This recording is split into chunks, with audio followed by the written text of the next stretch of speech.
It is time for my annual driver rankings video. OGs will know that this is a tradition now for my channel. I kind of do this towards the end of the season, every single season, because I feel like it's kind of a good time to take stock of where each of the drivers are. Now, as always, I'll be using my custom tier list that I've made, and if you want to do this yourself, then check out the description and yeah, let me know kind of where you differ from my tier list. Now, I always kind of have this proviso that I judge drivers not of necessarily one season, but kind of the last two.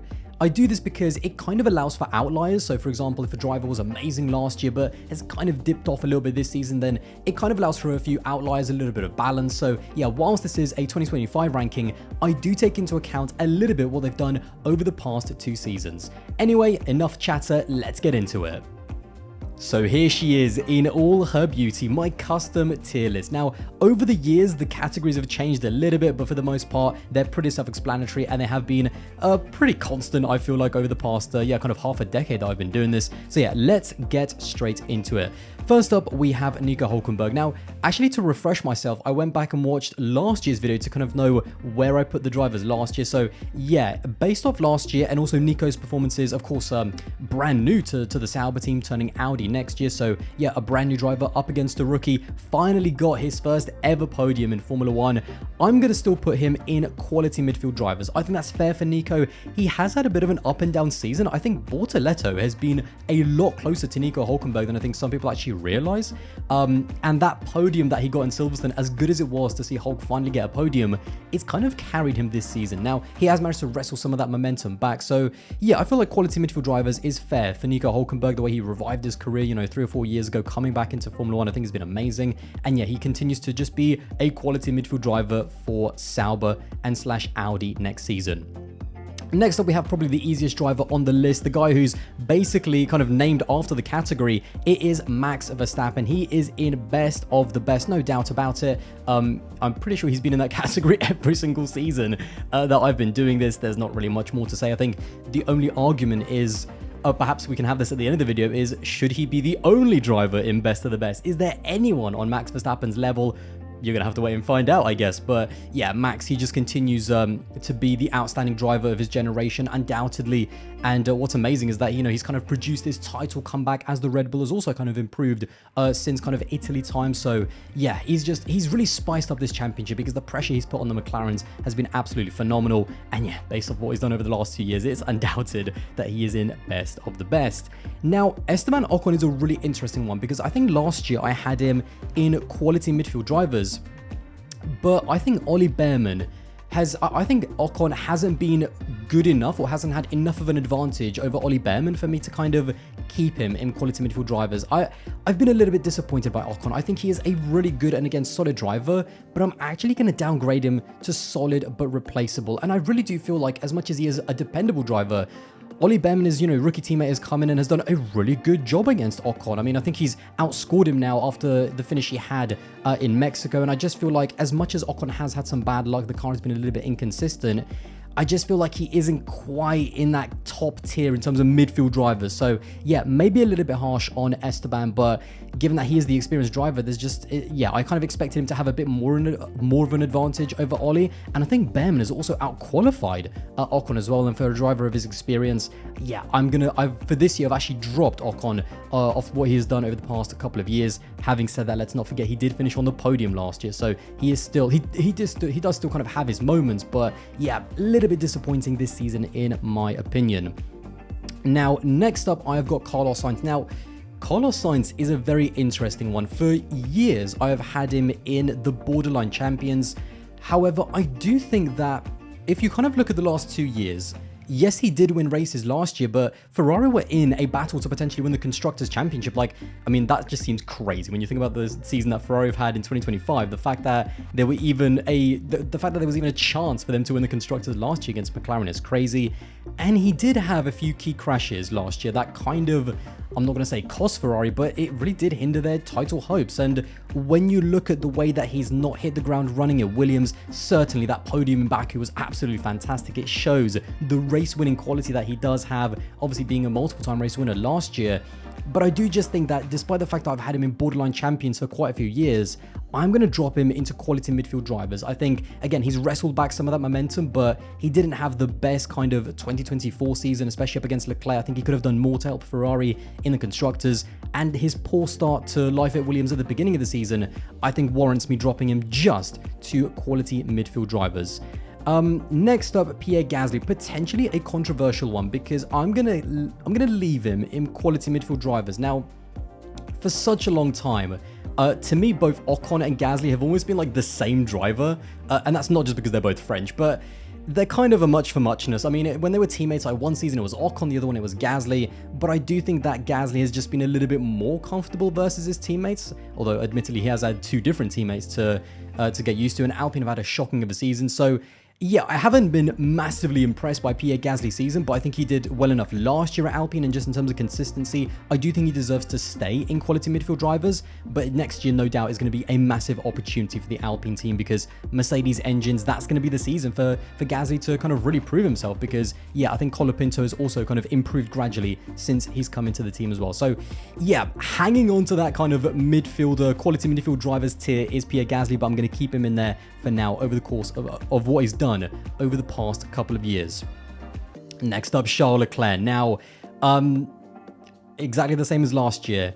In my opinion, he is up there with Max Verstappen in best of the best. I think what he's done over the past couple of years, I know he's had a few bad races this season, but that Ferrari has been awful. It has been a tractor for most of the year. Such a disappointing season for Ferrari, especially when you look at the quality of their driver lineup. I mean, it's just been... That's going to be a video by itself, let's be honest. The shocking season of Ferrari in 2025. But when it comes to Leclerc, apart from races like Silverstone, where yes, he had a howler, he has once again just been... He has been so good that it makes me feel sorry for him because I genuinely feel if he was in that Red Bull and if it kind of suited his driving style, if he was in that McLaren and, you know, same kind of, if it suited his style, he would be maybe even leading the World Championship, especially if he was in that McLaren. You know, I think he's a better driver than Lando Norris. I think he's a better driver than Oscar Piastri at the moment. And I do think that he is on Max Verstappen's level. Now, I know the stats are never going to back Leclerc up, but on a talent basis, I think Leclerc has been on kind of that best of the best level for a couple of seasons now. And to me, it looks right that him and Max are in that top tier, in my opinion. But will he ever get the equipment to at least fight for the title? I sure hope so, because I feel sorry for Leclerc. So yeah, Leclerc goes in best of the best, along with Max Verstappen. Maybe a controversial pick. Let me know what you guys think in the comments. And next up, we have Lance Stroll. Now, I'm going to put Lance once again in something to prove. I think it's a bit unfair to put him in the Latifi tier, because although Lance does have these ridiculously bozo moments, let's be honest, and crashes and incidents, he has kind of upped his game a little bit this season. I think especially at the beginning of the season, I know Fernando had quite a bit of bad luck, but he did kind of perform relatively well against Alonso, and obviously Fernando's going to be many tiers above Lance, but Lance is still good enough, I think, not to be in that Latifi tier, in my opinion. Having said that, I checked the qualifying head-to-head recently, and Fernando Alonso has outqualified Lance in every single Grand Prix this season. That to me is absolutely nuts. So yeah, whether Lance deserves to be at Aston Martin, that's a whole different other conversation, but I still think that Lance is in that something to prove category. I don't think he's done enough compared to Fernando and just in his career over the past couple of seasons as a whole to deserve to even be, for example, next to Esteban Ocon in the solid but replaceable. So yeah, I think Lance, although this might sound a bit harsh, given the margin that Fernando's had over him, again, whitewashing him in qualifying so far, which is just ridiculous in my opinion. Having said that, he has scored kind of some decent points. So yeah, I think something to prove is about where I feel for Lance Stroll. Now, next up, one of the drivers of the season, undoubtedly, George Russell. I'm going to be honest, obviously I saw these tiers before I did this video, you know, setting this thing up. I was seriously contemplating putting George Russell in that best of the best category with Max and also with Charles, because when you look at what George has done over the past couple of years, he's obviously dominated Antonelli. That to me doesn't really mean anything. Antonelli's a 19-year-old rookie, so I'm going to put that to one side. But, you know, controlling, kind of taking control of the team in Lewis's final season, winning a couple of races last year. Obviously, one of them, I think he got disqualified. So it would have been, I think, 3 Grand Prix wins last year. Winning, you know, obviously the race win that he had in Singapore was really impressive as well. And I just feel like the body of work that George Russell has put together over the past couple of years, does it warrant him being in best of the best? I mean, I'm still toying with it. Something about that doesn't look right, but George has been so good that I'm going to leave it, I'm going to leave George in best of the best for now, because I do think what he's done over the past 2 years and continue to do this season as the leader of Mercedes, he has done everything right. It's just yet again, similar to Charles, it's the team that has let him down. Yet again, he does not have a car that he can fight for the title, but he is undoubtedly a driver with the speed and even mentality. He's really cleaned up some of his mistakes. If we remember, 2023 was a season where he had quite a few crashes, and he's just he's taken that completely out of his game. So he is a much more refined driver now, and maybe similar to Leclerc, he's just waiting to get into the right car. But is it fair to put Russell on the same tier as the likes of Verstappen and Leclerc? Do you know what? Based on the last 2 years, because again, he was very impressive in 24 as he's been this year as well. Controversial pick. I'm gonna leave him in that tier for now. Maybe at the end of the video I'm gonna change my mind, because maybe it's not gonna look quite right. So for now I'm gonna leave Russell in best of the best with Leclerc and Verstappen. That's another controversial one, no doubt about it. Borderline champions, I think that is exactly where Lando belongs as well. Maybe that's going to be a controversial. Has Lando been a better driver than George Russell? He's certainly had the equipment to fight for the title over the past couple of seasons, but when you look at some of the mistakes and drop points, that the way he kind of didn't really push Max as much as he should have in 2024, and even some of the inconsistencies this season as well. He's obviously had some bad luck as well, no doubt about it, but I think when I look, again, Russell's going to be the one that I'm kind of hesitant to leave, but when I look at those tiers, Lando is not on the same tier as Max Verstappen. It's just as simple as that, and I genuinely believe that if Lando was in the same car as Charles Leclerc, for example, I think Leclerc would beat him. So yeah, borderline champion, I think that's what Lando kind of is. He could potentially become a champion this season. So yeah, I'm pretty happy putting Lando in borderline champions. Alex Albon goes straight into quality midfield drivers. In terms of what he did last year, he didn't really prove much because, beating Logan Sargent is not exactly that impressive. This was the year for Alex Albon. This was the season where he got a proper benchmark, a race-winning benchmark in Carlos Sainz. And even though Albon has kind of tailed off a little bit as Sainz has picked up momentum over the past kind of 4 or 5 races, let's not forget what Albon has been doing since the beginning of the season, and especially in that first half of the season. He is still leading that kind of best of the rest fight in the Drivers' Championship, and I think he's just proved to everyone that, if he was in one of those top 3 teams potentially, I think he could be a really solid number 2 driver, potentially maybe even a race winner in kind of the right car as well. I mean, if he can match Sainz, then I think that is potentially a possibility. And I think also Albon is potentially one of the most underrated drivers on the grid as well. So I'm very happy at Albon's season. I think he's proven a lot of people, not necessarily wrong, but he's proven how good he really is, especially up against Sainz. But now he's got to continue it, going on to 26 and 27 as well. So yeah, Albon firmly in quality midfield drivers.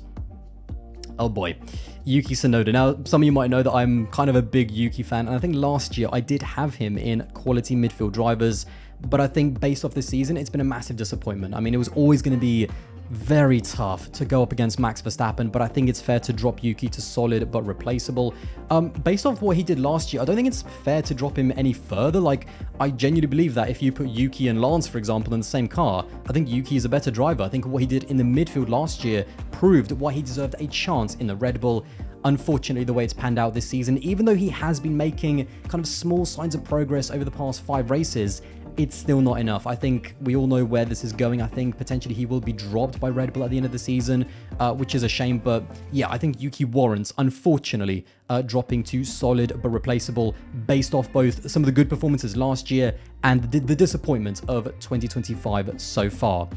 In terms of Oscar Piastri, I think he's got to be right there with Lando Norris. Definitely does not deserve to be in best of the best, especially off the back of last year. He had a bit of obviously it was only his 2nd season, but he was nowhere near as consistent as Lando Norris last year. Much better this year, especially at the beginning of the season, kind of wrestling the lead and the momentum of the Drivers' Championship. But boy, has he had a rough kind of last 5 races, especially since Zandvoort. So yeah, he is definitely not in the tier with the likes of Verstappen, Leclerc, and even Russell, I think, potentially, because he doesn't have that experience, doesn't have that consistency, but he has been given the platform to win the Drivers' Championship. So yeah, maybe it's a little bit harsh on drivers like Lando, but I do think that it's fair to put him and Lando in the same tier, but I don't think they're as good yet as the drivers above them. Next up, let's go to Liam Lawson. Now, I think Liam Lawson is in something to prove, because when you look at, and we're going to get to Isaac Hadjar in a little bit, Obviously, he had a very rough time at Red Bull. He just wasn't ready for that seat. That was a mistake in itself. We all know that. But I also don't think he's kind of blown Hadjar away. And given that he is the more experienced driver, I know that his kind of Formula 1 career so far has been very patchy, you know, just a bunch of kind of substitute appearances. This is kind of his first proper season. But even so, I don't think he was like amazing last year. I think he did, you know, enough to warrant a Red Bull promotion, I guess, in the eyes of Helmut Marko and Horner. But I do think that this season, you know, when he was demoted, I kind of expected him at some point to kick on and start outperforming maybe Hadjar a little bit more consistently, and it just not has happened. Hadjar has outperformed him, he's outqualified him, and I do think that Lawson is kind of on the verge of potentially being out of Formula 1. You know, what value does he have in the Red Bull Academy, or sorry, the Red Bull kind of family? He's never going to get back into that Red Bull, so I think he is a driver with something to prove. Whether he's going to be on the grid next year, I think that's going to be a little bit tough. Next up, we have a really difficult one, Jack Doohan. Now, obviously, Jack Doohan was only in kind of at the beginning of the season. The strange thing is, does Jack Doohan belong in the Latifi category? I kind of don't really think so, because he wasn't like a disaster in terms of pace. I mean, yes, he was a little bit crash prone, but even Gasly had a few kind of incidents, and even Colapinto, if you remember when he came in and replaced Doohan, he also had kind of a few incidents in the first few races. I'm gonna, you know, I don't think it's fair to put him in the Latifi category, because I think that we did see a few kind of flashes of pace up against a pretty difficult teammate in Pierre Gasly. You know, that's a quality midfield driver. That was a solid benchmark. And I just think the whole kind of Alpine situation, the fact that Colapinto was brought into that team, Jack Doohan was always under pressure. The moment that he made a few mistakes, he was always going to be replaced, and so he was kind of put in a really bad situation. I do still think that he could potentially be a driver who might have a career in Formula 1, but yeah, he was definitely dealt a bad hand at the beginning of the season. He didn't, let's say, make the best of his opportunity, but the Alpine was not a great car, and he clearly was under a lot of pressure. I think in terms of pace, I'm not going to put him in the Latifi category, but I do think that he is in that kind of something to prove. Whether he'll be able to get back onto the Formula 1 grid to actually prove himself, that's definitely, I think, unlikely at this stage. It's going to be very, very difficult for Jack Doohan.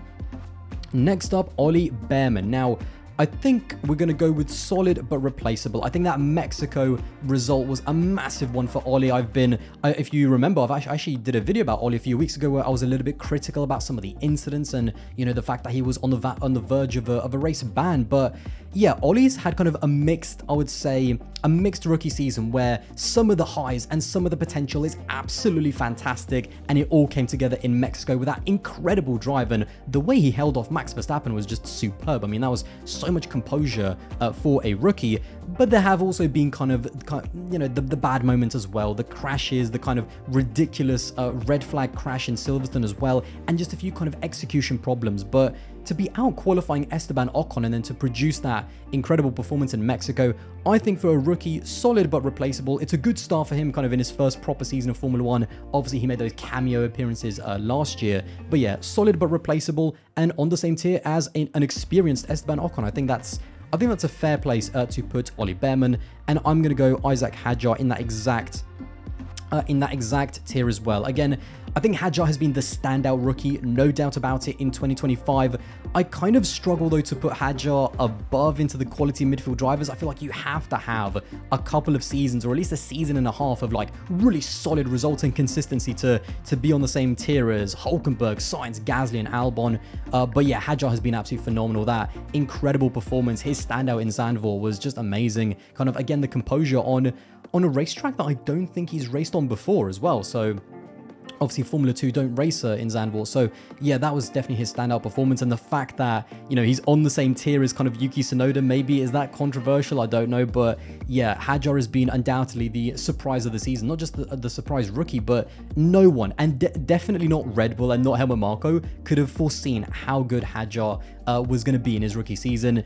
And I think it looks almost inevitable that Yuki is going to get demoted and Hadjar is going to be promoted, I guess, you know, into the Red Bull to be Max Verstappen's teammate. Maybe that's a demotion. He's going to be demoted to Red Bull, but he has been absolutely fantastic. But yeah, I think he has been solid but replaceable. Next up, we have Franco Colapinto. Really difficult one, because Franco, I think, still remains one of, I think it's both him and Jack Doohan as the only drivers not to score any points so far this season, as I am recording this before the Brazilian Grand Prix. Now, I think I'm going to put Franco in something to prove. I think he's definitely improved as kind of he stayed at Alpine. It looks like his future has been secured. There was kind of that back-to-back test between him and Paul Aron in FP1 in Mexico, and it does look like with his kind of improvement in the Alpine and also just the consistency that he has kind of shown, he has started to beat Pierre Gasly a lot more in recent races, and so his trajectory has been very good even though the Alpine team has been awful. I kind of feel sorry for both Doohan and also Colapinto because they're clearly talented drivers. I mean, we saw Colapinto last year, you know, score points in the Williams but be kind of a little bit crash prone. It kind of continued into this year. He was a little bit crash prone at the beginning of his Alpine stint. He's cleaned up a lot since then as he's got maybe a little bit more comfortable with the car, but I do just think that we haven't seen, he hasn't been given the tools, let's be honest. You know, he hasn't been given the car to kind of prove that he's on the same level as a Hadjar or an Ollie Behrman. But I do hopefully think if Alpine do potentially get it right next year, and especially once they get that Merc power unit, if it all comes together, I think Franco's going to go back to being a really good driver and someone who's going to score points and hopefully push Pierre Gasly a lot more in his kind of second full season in 2026. So for now, I'm going to leave Franco in something to prove, but again, he's one of those drivers that's just so difficult to judge in clearly a very, very bad car. So next up, we have Kimi Antonelli. Now, it's a really difficult one with Kimi because obviously he's the rookie that's been given the biggest opportunity. He's been given a race-winning car, I suppose. The Mercedes has been really patchy, let's be honest. It's only kind of Russell's brilliance to nail the laps in Canada, to nail the laps in Singapore, that then put Mercedes and him in a position to win those races. But I do think that when it comes to Kimi, he hasn't exceeded expectations, but I don't think he's been awful as well. It's quite interesting because I have some friends that think he has been absolutely terrible, and I think that's a little bit unfair. I think when you think about his age, his inexperience, I know that Formula One is not a finishing school. When you get here, you have to deliver, but I'm going to put Kimi in solid but replaceable. I'm going to put him on the same tier as Hadjar, on the same tier as kind of Ollie Behrman, because I do feel like he's had, relative to the car that he drives, kind of a similar level of season as those drivers, and I think that's kind of a fair place to put Kimi at the moment. There's no way that you can put him any higher because he just hasn't had kind of enough good performances to put him in the quality midfield drivers. But I do think that we're seeing a driver who's massively talented. You can see the speed, you can see the potential that with more time and more development, you know, he's going to push Russell all the way next season as a second driver with the experience of the car, the experience of Formula One, the experience of having to go to all of these different tracks. And having said that, the really interesting thing about Kimi's season is that his worst period was actually in Europe on the tracks that he's been to before, but it does seem that when he arrived in the second half of the season to brand new tracks with just a fresh mind of not thinking about what he knows from the past, but just letting things happen a bit more naturally with the team and getting used to the car and setting the car up with absolutely no prior knowledge, it's kind of worked even better for him. So yeah, he has kind of improved over the course of the season. He's kind of cut out some of those bad mistakes and crashes that he was doing at the beginning of the year. So I think solid but replaceable, on the same tier as some of the other top rookies with Hadjar and Behrman. That is about where I think Kimi Antonelli belongs. So next up, we have Gabriel Bortoleto. I am going to put him right there as well. Solid but replaceable. He has flown under the radar massively. I think a lot of people have actually underrated how good he has been, especially up against Nico Hülkenberg, and maybe in a way it's almost unfair that he's not on the same tier as Nico Hülkenberg because yeah, he went on a run of races, I think maybe like 5 or 6 races ago, where he was like almost consistently out qualifying Nico, and Nico Hülkenberg is known for his quali speed. Like, one of the reasons why Nico was so good in the Haas is that he was able to qualify well and kind of maintain those positions. So yeah, I think Bortoleto has been, if Isaac Hadjar has been the most kind of, if Isaac Hadjar has been the surprise of the season, I think Bortoleto has been kind of the most underrated rookie of the season, but I think he's done a fantastic job. I really do. I like the fact that he doesn't kind of crash too much. He's a really composed character, very calm, and he's just performed up against Nico. So yeah, again, Hülkenberg's podium in Silverstone kind of bumps him up in terms of points a lot compared to Bortoleto, but when you actually look at their race head-to-head in their qualifying, it's been a hell of a lot closer, and I think that just says how impressive Bortoleto has been. So yeah, I'm going to put Gabby in solid but replaceable, again, on the same tier as Antonelli, Hadjar, and Behrman as well. I think he's deserved it. And the last two drivers we have is the legends. Now, in terms of Fernando Alonso, I'm going to put him in a borderline champion. I still think he's got it. I still think even at his age of, how old is Fernando? 44 or something like that? Something crazy. He is still a quality driver, no doubt about it. And he's still, I think, in the right car, could be a race winner. I don't think he's quite on that level now, however, with the likes of Verstappen and Leclerc and Russell.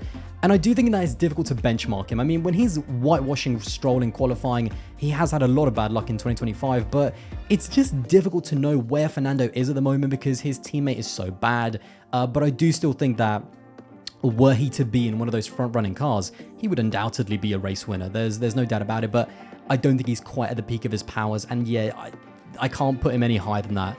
When it comes to, you know, the top drivers in Formula 1.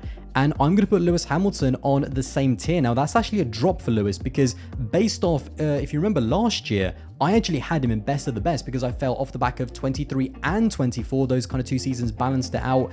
I felt that he kind of deserved to be in that top tier, but yeah, he has had a rough start to life at Ferrari. Mostly that's down to the car, if we're being honest. I mean, I think he's potentially driving the worst car of his career, considering how bad the Ferrari has been this season.